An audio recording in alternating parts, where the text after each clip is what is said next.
Je m'appelle Evan Jane en anglais, et je viens d'un petit village qui s'appelle Cuges-les-Pins, qui est entre Marseille et Toulon. Et je suis venu aux États-Unis à l'âge de 16 ans pour vivre mon rêve, et c'était de devenir cow-boy de rodéo. Je faisais la voltige équestre quand j'étais petit, rien à voir avec la Camargue, mais avec de l'influence, une grosse influence équestre dans la famille. Quand mon père m'a emmené sur un rodéo en Italie pour la première fois pour faire de la voltige, et qu'il y avait un rodéo aussi, je suis tombé complètement amoureux. C'était la chose que je voulais faire. Je ne savais pas encore quelle discipline, mais je savais que c'était ma destinée. Donc j'ai grandi dans les chevaux, et à 16 ans, je suis parti et je voulais vivre mon rêve au Texas.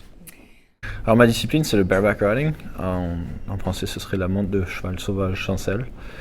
Donc la seule chose qui me retient au cheval, c'est ma poignée et mon gant. Et le but, c'est de tenir 8 secondes pour réussir à avoir un score, et d'après d'être le mieux noté.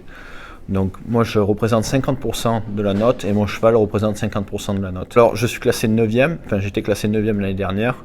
On vient de commencer le nouveau championnat, donc tout commence un petit peu à se redessiner. Le bareback riding, c'est la discipline la plus dure physiquement, mais peut-être pas techniquement. Donc c'est quelque chose, il faut pouvoir encaisser les coups. Au moment où la porte s'ouvre pour laisser le cheval sortir, là c'est carrément une grosse explosion d'adrénaline. Et normalement on voit pas grand chose, on n'entend pas grand chose les 2-3 premières secondes. C'est que de la réaction. Donc si vous êtes bien entraîné, votre corps, c'est des muscles mémoire qui prennent le dessus et qui s'occupent de ce que vous avez à faire. Et après, au bout de 3-4 secondes, vous passez à la deuxième partie de votre monte, où c'est votre tête qui prend le relais, et c'est à vous de faire la tête de faire le travail. Si ça se passe très bien, on est content de finir notre monte, et si ça se passe très mal, à 4 secondes, on s'enguille que ce soit 8. Par an, je participe à environ entre 100 et 110 rodéos. Donc des rodéos, généralement, c'est qu'une seule manche.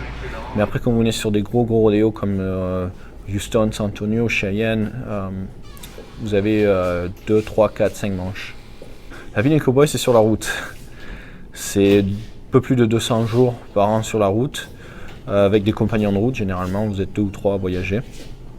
Et vous avez un circuit qui se dessine plus ou moins l'hiver, donc dans le sud des États-Unis. Vous avez tous les gros rodéos de Austin, San Antonio, Houston, Fort Worth.